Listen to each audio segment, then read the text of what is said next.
Nos confins das montanhas andinas, entre o céu e as nuvens, surgiu um povo que em poucas gerações ergueu um dos impérios mais impressionantes da história da humanidade.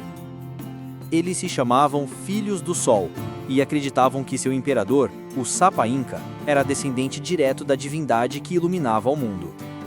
O império que construíram seria conhecido como Tawantinsuyo, as Quatro Partes Unidas. Por volta do século XIII, os Incas eram apenas uma pequena tribo vivendo nos vales ao redor de Cusco. Mas, sob líderes ambiciosos, como Pachacuti, o grande reformador, começaram a expandir-se de forma implacável. Com estratégia militar, diplomacia e fé, conquistaram uma região atrás da outra, transformando pequenas aldeias em províncias do império. Os Incas raramente atacavam de surpresa. Antes da guerra, enviavam emissários oferecendo paz em troca de submissão. Se o povo aceitasse, recebia proteção, alimentos e obras públicas. Se resistisse, o exército inca marchava, e a punição era dura. Os derrotados eram muitas vezes transferidos para longe de suas terras num sistema chamado Mitimac, para impedir rebeliões. Outros povos eram trazidos para ocupar essas regiões, misturando culturas e línguas, criando um império unido, mas com tensões internas. O exército inca era gigantesco e disciplinado. Soldados marchavam em formação, carregando lanças, boleadeiras e escudos. Cada província contribuía com homens e recursos, e o comando vinha de Cusco, onde generais e sacerdotes planejavam campanhas em nome do Sol. Foi assim que o império cresceu, derrotando centenas de tribos e estendendo-se do atual Equador até o Chile. Mas esse domínio não era gratuito. A base do poder inca estava no trabalho obrigatório, chamado Mita. Todo cidadão, homem ou mulher, devia parte do seu tempo ao Estado, trabalhando nas plantações do império, nas estradas ou nas minas. Em troca, o governo garantia alimentos em tempos de seca, proteção militar e festivais religiosos. Havia também os depósitos estatais, enormes armazéns com mantimentos e tecidos, controlados por administradores locais. Nada era privado, a terra pertencia ao Sol, ao imperador e ao povo. Mas quem desobedecia às ordens de Cusco enfrentava castigos severos. E era exatamente essa centralização rígida que deixaria o império vulnerável mais tarde. Apesar da disciplina, o império era uma teia de povos diversos. Nem todos estavam felizes sob o domínio dos Incas. Alguns se lembravam das guerras sangrentas que os haviam submetido. Outros se ressentiam dos tributos e da imposição da língua quechua. Esses ressentimentos, escondidos por anos, explodiriam quando os estrangeiros chegassem. No início do século XVI, sob o governo de Huayna Capac, o Tawantinsuyo alcançou seu auge.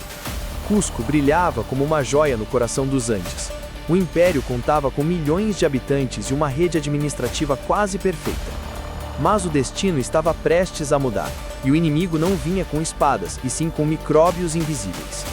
Por volta de 1525, muito antes de qualquer espanhol pisar no Peru, a varíola viajou pelos Andes, trazida pelas primeiras expedições europeias que haviam chegado ao Panamá e ao Equador. Os povos nativos nunca haviam enfrentado doenças vindas da Europa. Em poucas semanas, aldeias inteiras desapareceram. Corpos enchiam os vales, e ninguém sabia o que fazer. Para os Incas, era como se os deuses tivessem virado as costas ao império. A epidemia atingiu até mesmo a família real. Huayna Capac e seu herdeiro morreram, mergulhando o império em uma crise de sucessão.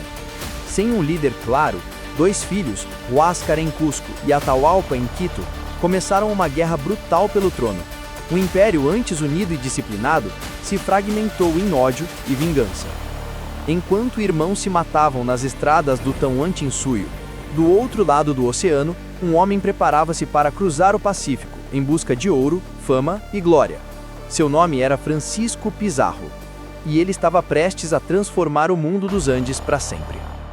Enquanto o Império Inca se dividia em guerra civil, algo acontecia no horizonte do Pacífico que mudaria a história para sempre. Em 1532, 3 pequenos navios aportaram na costa norte do Peru, e deles desceram cerca de 168 homens, liderados por um conquistador de rosto duro e olhar ambicioso. Francisco Pizarro. Ele não trazia um exército, mas uma ideia, a de que a fé, a coragem e o ferro europeu poderiam derrotar qualquer império, por maior que fosse. E com ele vinham 27 cavalos, alguns canhões e espadas de aço reluzente. Homens que cruzaram oceanos em busca de ouro, glória e terras. O primeiro contato. Os espanhóis foram recebidos com curiosidade pelas tribos costeiras, que nunca tinham visto cavalos ou homens de pele clara.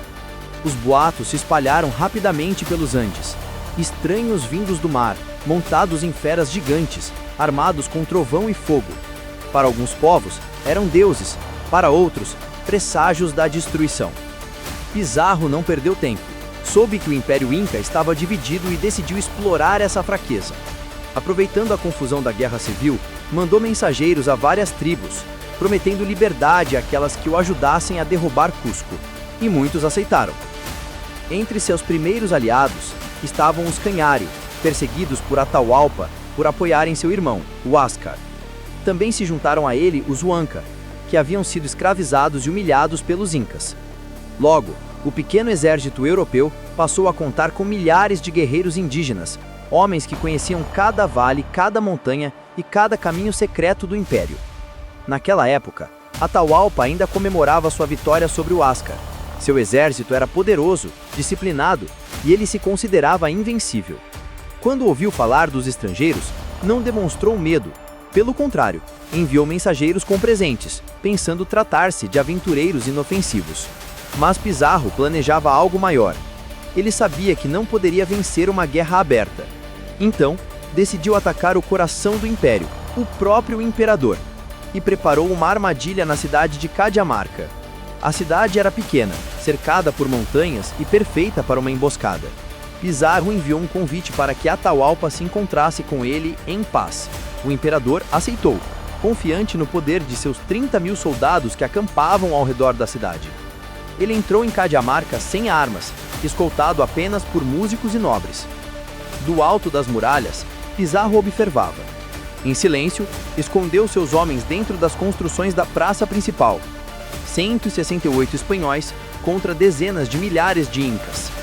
Quando o padre Vicente de Valverde tentou entregar uma Bíblia a Atahualpa, dizendo que era a palavra do Deus cristão, o imperador a examinou e, sem entender seu significado, jogou-a no chão.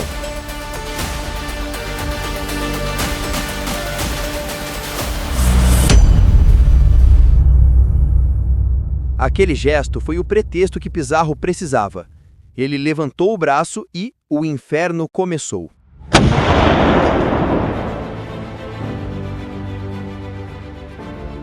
O exército inca, sem armas e em choque, entrou em pânico. Nunca tinham visto animais tão rápidos, nem armas que cuspiam fogo. O caos foi total. Milhares foram mortos em poucos minutos, e no meio da confusão, Atahualpa foi capturado. A cena foi inacreditável. O imperador mais poderoso da América do Sul nas mãos de um punhado de estrangeiros. O sol, que sempre o havia protegido, parecia tê-lo abandonado. Preso, mas ainda digno, Atahualpa fez uma promessa a Pizarro. Se o libertassem, ele encheria uma sala inteira de ouro e 2 de prata até a altura do braço de um homem. Era uma oferta sem precedentes.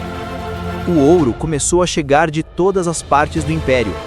Vasos, estátuas, adornos dos templos e objetos sagrados. As caravanas se estendiam por quilômetros. Os espanhóis derreteram tudo. Transformaram o esplendor do império em barras e lingotes, marcados com o selo da coroa espanhola. Foi tanto ouro que ainda hoje o resgate de Atahualpa é considerado o maior pagamento em metal precioso da história.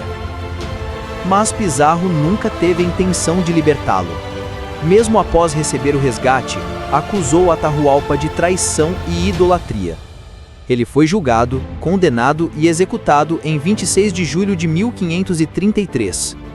O imperador foi estrangulado com um garrote, um fim trágico para o Filho do Sol. Com a morte de Atahualpa, o império entrou em colapso. Os generais incas ficaram sem liderança. As cidades começaram a se render uma a uma. e os espanhóis, acompanhados por milhares de aliados indígenas, marcharam em direção a Cusco, o coração do império.